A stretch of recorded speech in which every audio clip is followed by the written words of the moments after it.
Bonsoir à tous. À la une de ce journal, une vague indescriptible de joie se propage sur l'Afrique après l'acquittement de Laurent Gbagbo et Charles Blé Goudé.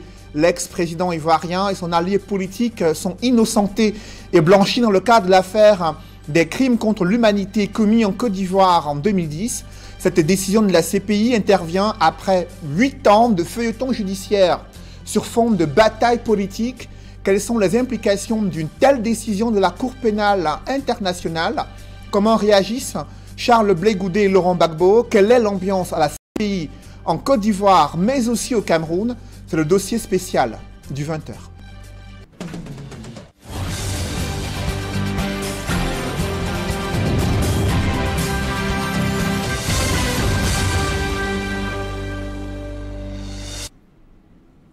Merci de suivre cette édition complète de l'information sur Equinox Télévision.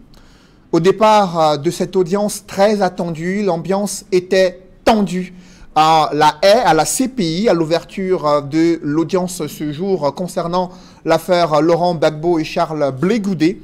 Mais après la décision des juges qui se sont prononcés en faveur de l'acquittement de l'ex-président ivoirien et son allié politique, c'est une explosion de joie qui a été observée au sein de l'assistance présente dans cette salle d'audience à la CPI. Il a fallu que le président de l'instance fasse un rappel à l'ordre auprès de l'assistance venue apporter un soutien pour Charles Blé Goudé et Laurent Gbagbo. Ambiance à la CPI en ce jour historique de l'acquittement de Laurent Gbagbo et Charles Blé Goudé. C'est dans ce reportage que signe Gladys Sidi.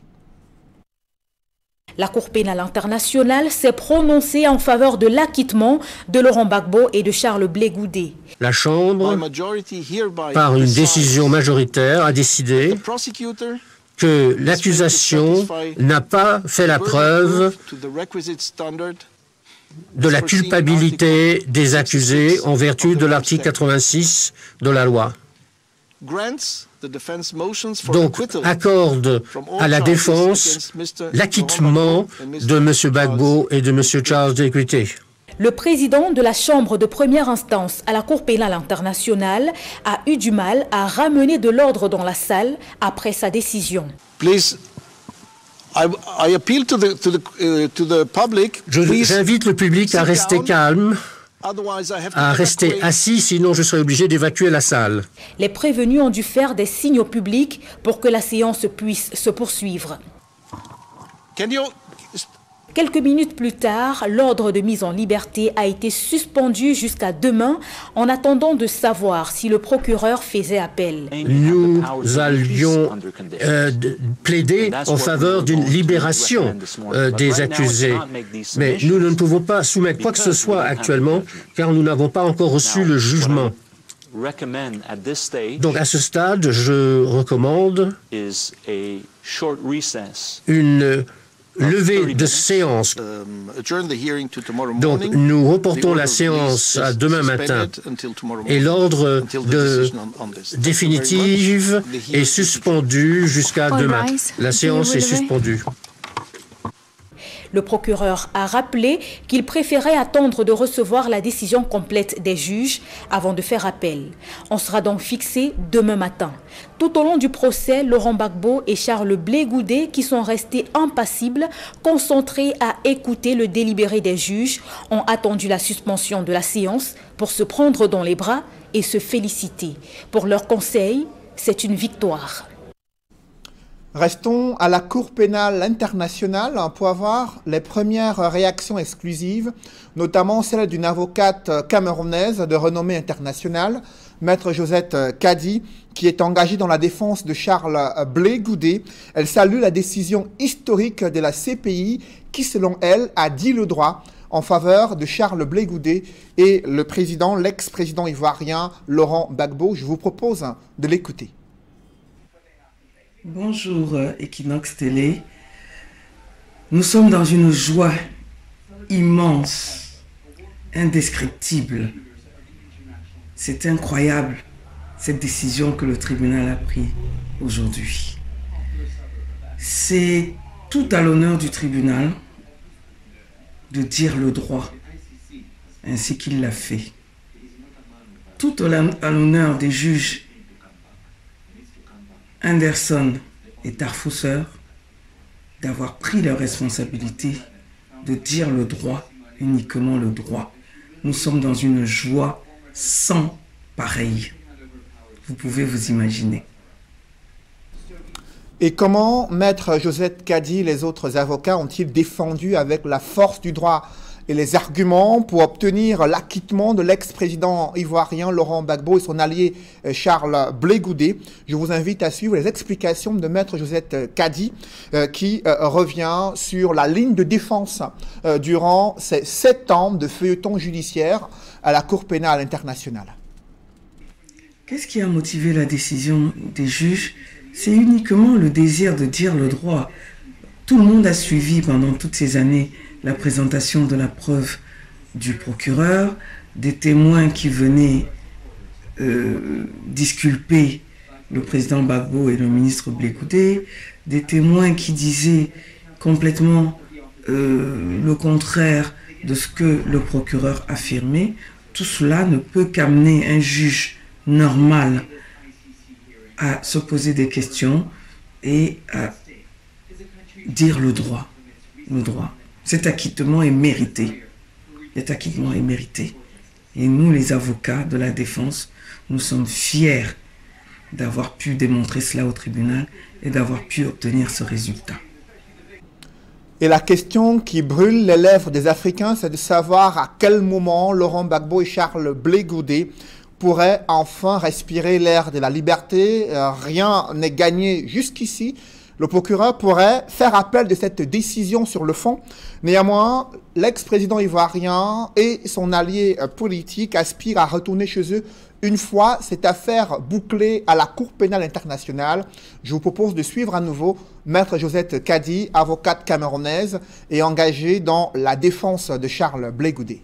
Sur le point de savoir s'ils vont retourner en Côte d'Ivoire, nous ne pouvons pas le dire maintenant. Cela dépend d'eux. Nous n'avons pas encore parlé de cela, mais ils sont viscéralement attachés à leur terre natale et vous pensez bien que leur premier désir sera de retourner en Côte d'Ivoire. Mais je vous dis, nous n'avons pas encore eu le temps d'aborder ce point-là, tellement la joie était immense et la décision soulageante.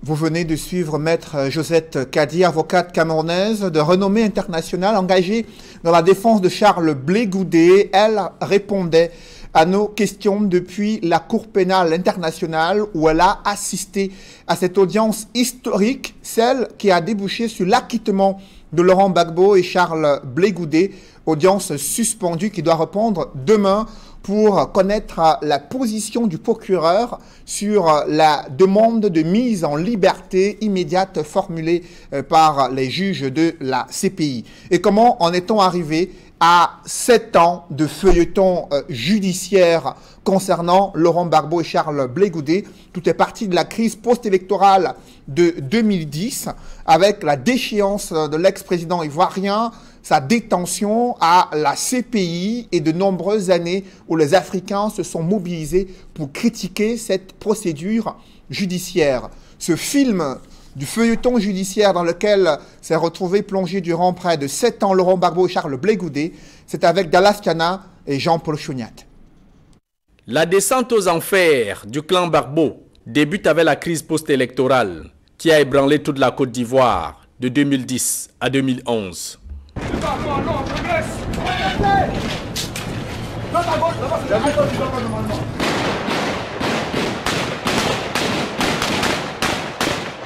Ici, nous sommes très exactement le 11 avril 2011.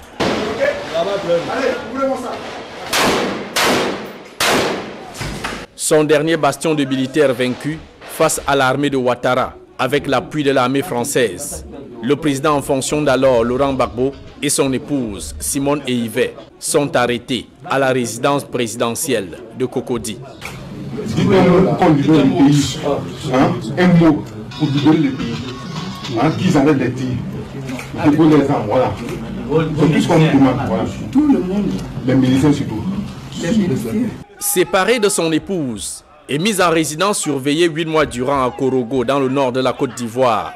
Laurent Gbagbo y est notifié du mandat d'arrêt de la Cour pénale internationale le 29 novembre 2011. Et un jour après, l'opposant historique arrive à La Haye, aux Pays-Bas. Puis il est transféré à la prison de Scheveningen.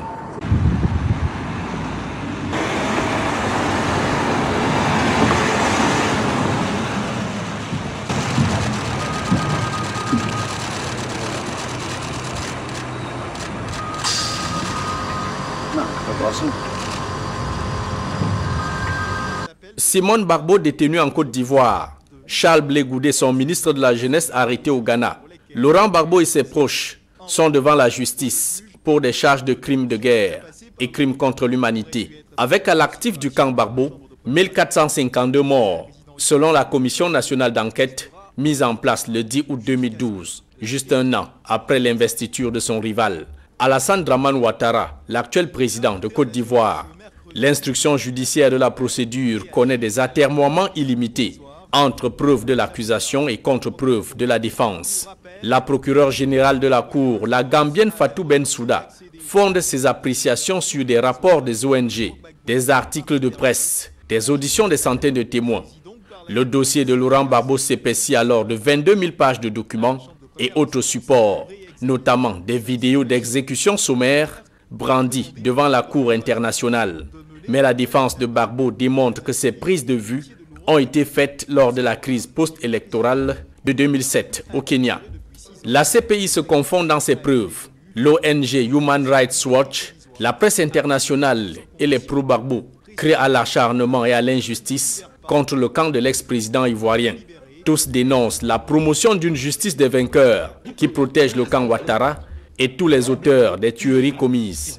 J'avais Koulibaly, porte-parole de Gbagbo. Sa maison a été incendiée à Katioula. Je suis allé voir le commandant spécial de l'ONU pour lui dire il faut que Gbagbo, Bédié et Ouattara fassent une campagne pour désarmer les cœurs avant les élections. Mais madame, on ne m'a pas écouté. Parce que les gens voulaient le pouvoir à tout prix. En fait, eux, ils avaient déjà leur plan commun. C'est eux qui ont le plan commun, c'est pas nous. Au terme d'une instruction judiciaire de près de 5 ans, le procès Gbagbo et compagnie s'ouvre enfin le 28 janvier 2016 à La Haye.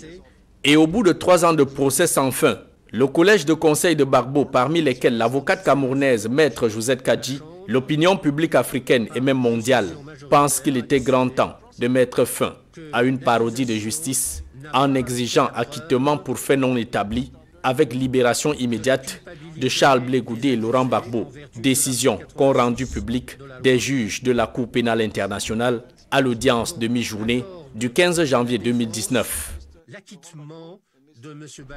Et la Côte d'Ivoire qui a vibré après l'annonce de l'acquittement de Laurent Gbagbo et Charles Blé Goudé, le sourire a illuminé le visage de Simone Gbagbo, l'épouse de l'ex-président ivoirien, qui remercie tous ceux qui se sont mobilisés durant ces 7 années de feuilleton judiciaire dans lequel se trouvait son époux afin de pouvoir aboutir à ce dénouement heureux. Je vous propose d'écouter Simone Gbagbo, ex-première dame de Côte d'Ivoire. En plus de cette ambiance de joie observée en Côte d'Ivoire, ce pays pourrait se diriger vers une reconfiguration du leadership politique à la veille d'une élection présidentielle très attendue en 2020. Une probable libération de Laurent Gbagbo et son retour sur l'échiquier politique sont analysés par l'éditorialiste Séverin Tchonke, que je vous propose d'écouter. Nous faisons partie de ceux qui ont toujours pensé que une juridiction supranationale était, dans nos contextes de pays où la dictature a encore cours, était peut-être nécessaire pour rappeler un certain nombre de principes. Mais la manière dont on a abordé ce processus à la Cour pénale internationale a été sujette à caution et nous a laissé un goût amer. Et on a eu l'impression à un moment donné qu'il s'agissait d'une juridiction spécifiquement conçue pour juger rien que les Africains et les Africains d'Afrique subsaharienne. Nous pensons que l'Afrique doit pouvoir s'approprier cette juridiction. Pourquoi pas créer une juridiction africaine supranationale avec des juges africains pour connaître des litiges de ce type-là. je pense également que finalement, même avec du recul, ça a été une bonne chose que ce soit cette juridiction qui prononce l'acquittement du Woudi de Mama. Donc l'éditorialiste Séverin Tchonke sur la pertinence de cette décision prononcée par la Cour pénale internationale. À présent, je vous propose de suivre son analyse sur l'ambiance qui prévaut en Côte d'Ivoire et les probabilités de redéfinition du paysage politique avec cet acquittement de Laurent Gbagbo et une probable libération dans les tout prochains jours avant l'élection présidentielle très attendue en Côte d'Ivoire d'ici 2020. Je vous propose de suivre Séverin Tchonke, éditorialiste. Cela va changer la donne.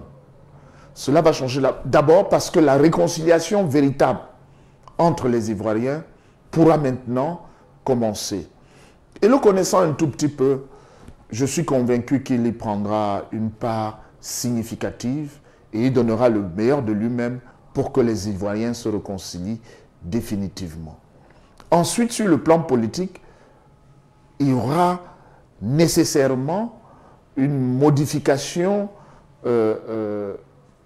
du paysage, en ce sens que le FPI va forcément se réconcilier d'abord. Ensuite, il va redevenir un acteur important, si ce n'est un acteur déterminant, pour 2020, pour les élections présidentielles de 2020 en Côte d'Ivoire. Vous savez que le président Laurent Gbagbo n'a fait que ça durant toute sa vie, la politique. Et il refera la politique en tirant bien sûr les leçons du passé. Et avec tout ce qui s'est passé, je crois qu'il redeviendra un homme politique comme il n'a jamais cessé d'être.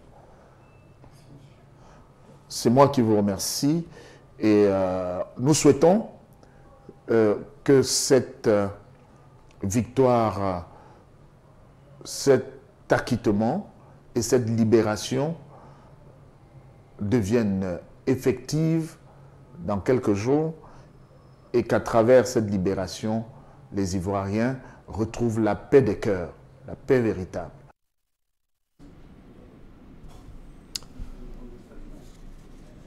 Et dans cet éditorial, Séverin Tchonke pose également le regard sur la mobilisation africaine autour de cette affaire Gbagbo. Au-delà des scènes de joie observées en Côte d'Ivoire et dans d'autres pays, il met en exergue l'engagement des avocats africains dans le Conseil de la Défense et singulièrement les interventions de Maître Josette Kadi, camerounaise, avocate engagée dans la défense de Charles Blé Goudé.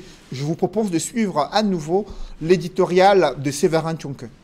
Avec beaucoup d'émotion, je dirais que c'est un grand jour pour l'Afrique, un très grand jour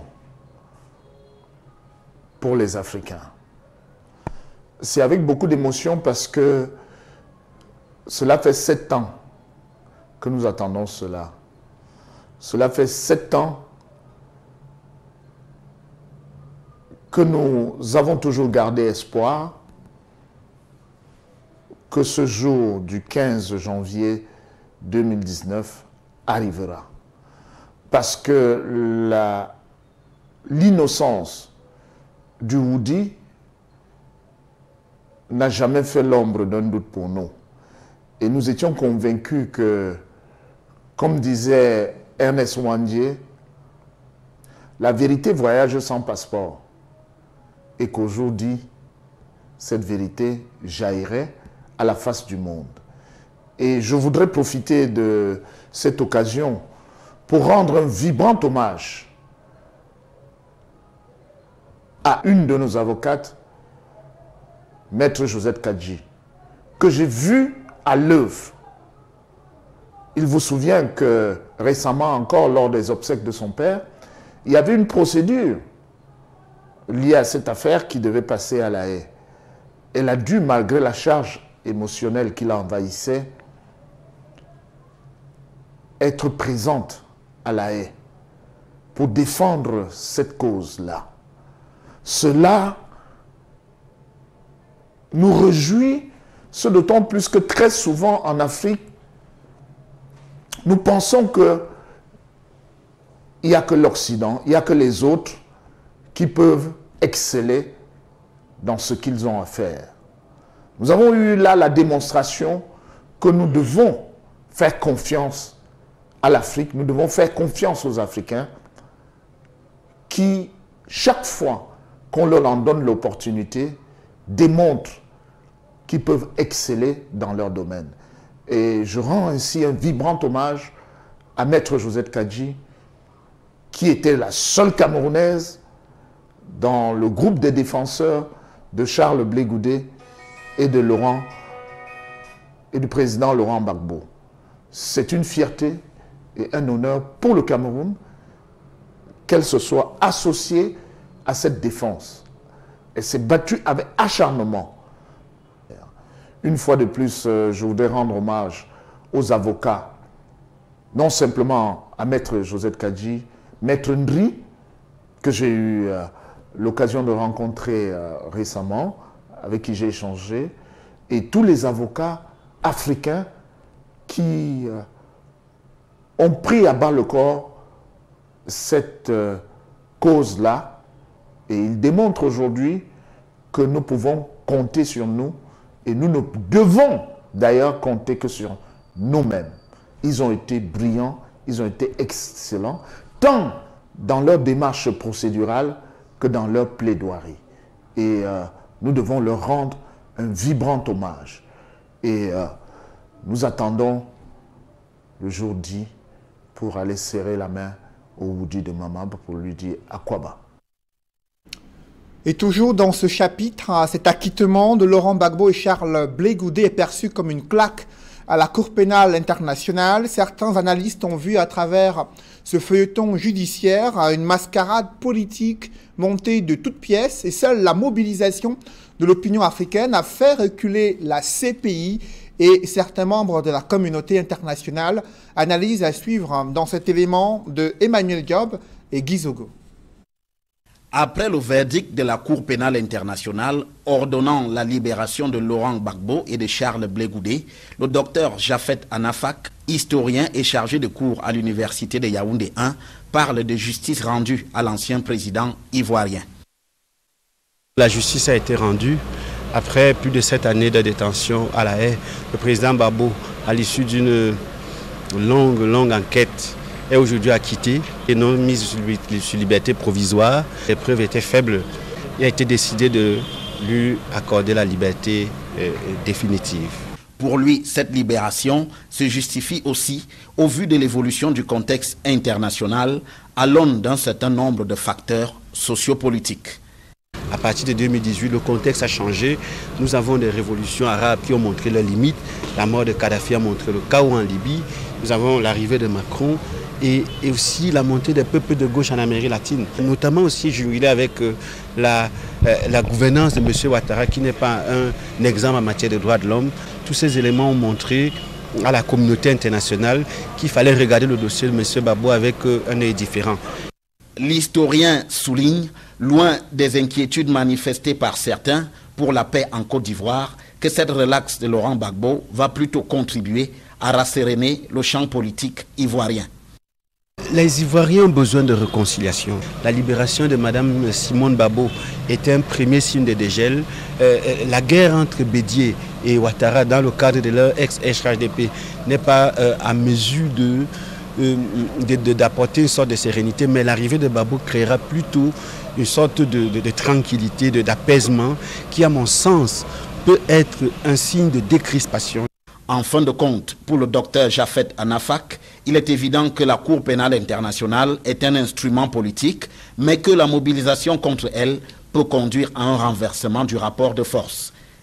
Ce tribunal, la CPI, est un tribunal politique, un tribunal qui, en principe, règle des comptes entre grandes puissances et entre États faibles.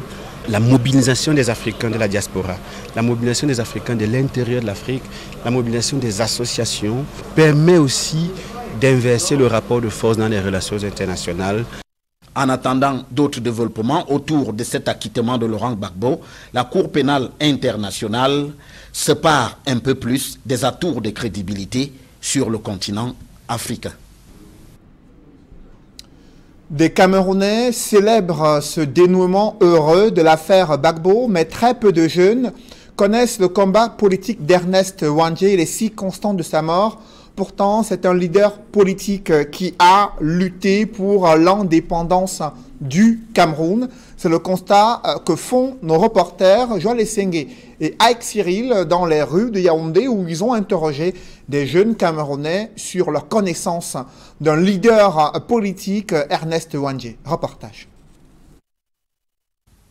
48 ans après son assassinat le 15 janvier 1971 à Bafoussam, ils ne sont pas nombreux, les Camerounais de la jeune génération, qui se rappellent de Ernest Ouandjé. Je suis pas au courant. Je n'ai jamais entendu parler d'un événement le 15 janvier. Je n'ai jamais entendu. C'est vrai qu'elle ne fait pas histoire, mais même pour cette histoire, au lycée, ils ne m'ont jamais parlé de ça. Ça fait 2 ans que je suis à l'université. Bon. Ça, l'école a fait au secondaire, on a un peu oublié. Les Camerounais de la jeune génération connaissent très peu de choses de Ernest Ouandjé. Pour preuve, c'est avec beaucoup d'hésitation qu'ils évoquent sa mémoire. Et c'est seulement, et ce sont les hommes qui ont combattu pour que le Cameroun soit ce qu'il est aujourd'hui. Bon, ils ont lutté pour l'indépendance en fait du Cameroun. Ernest Ouandjé, je peux dire, c'est une figure vraiment emblématique dans l'histoire du Cameroun, qui a vraiment bataillé pour l'histoire du Cameroun, pour l'autonomie du Cameroun. C'est ce que je retiens d'Ernest Ouandjé. Mais il y en a quand même qui font la différence. Ils regrettent que le nationaliste qu'a été Ernest Ouandjé ne soit pas célébré à sa juste valeur. Vous voyez, nous sommes au Cameroun, mais ailleurs, ça aurait été autre chose. Hein? On aurait fait quand même une journée nationale et avec des débats pour voir qu'est-ce qu'on a fait d'Ernest Ouandjé, qu'est-ce qu'on a fait de ses idées. Son idéologie, vraiment, est-ce qu'on a poursuivi ses œuvres? Né en 1924 à Bandoumla, dans l'arrondissement de Bana, département du Onkam, région de l'Ouest Cameroun, Ernest Ouandjé est fusillé le 15 janvier 1971 à Bafoussam. L'histoire de ce nationaliste, assassiné à l'âge de 47 ans, est malheureusement peu connue des Camerounais de la jeune génération. En bref, à présent, une question qui taraude l'esprit des Camerounais. La grille des prix des boissons alcoolisées va-t-elle être réajustée après l'entrée en vigueur de la loi de finances en 2019? Le gouvernement et les industries brassicoles n'ont pas trouvé un point d'accord. Cependant, c'est le statu quo, pas d'augmentation des prix des boissons alcoolisées, martèle le ministre du Commerce à l'issue d'une réunion avec les industries brassicoles. C'est l'essentiel de l'information à retenir de cette réunion. Mais les industries brassicoles en question manifestent la volonté de réajuster ces prix, lesquels doivent d'abord être approuvés par le gouvernement. Mesdames, Messieurs, c'est la fin de ce journal. Merci de l'avoir suivi. Juste après cette édition de 20h, retrouvez Serge Alain Autou et ses invités pour le débrief du journal sur le plateau d'Equinox Soir. Serge Alain. Laurent Gbagbo et Charles Blé Goudé acquittés. Vous avez suivi la réaction exclusive de Maître Josette Kadi, avocate camerounaise de renommée internationale, engagée dans la défense de Charles Blé Goudé, revenir sur l'implication de la décision de la CPI, l'état d'esprit dans lequel se trouvaient Charles Blé Goudé et Laurent Gbagbo lorsqu'ils ont appris cette décision d'acquittement et cette joie indescriptible qui s'est emparée du Conseil de la Défense, mais aussi de l'ex-président ivoirien et son allié politique. Désormais, les regards sont tournés vers cette prochaine audience prévue demain, afin de savoir la position du procureur dans le cadre de cette affaire. Voilà, c'est donc l'essentiel de Equinox Soir, deuxième partie, le temps du débrief, Cédric. Bonne soirée à vous. Bonne soirée à vous, Serge Alain. Rendez-vous demain 20h. Rendez-vous demain 20h. Madame, Monsieur, dans un instant, la suite Equinox Soir, le temps du débrief, toujours en compagnie de nos 4 invités.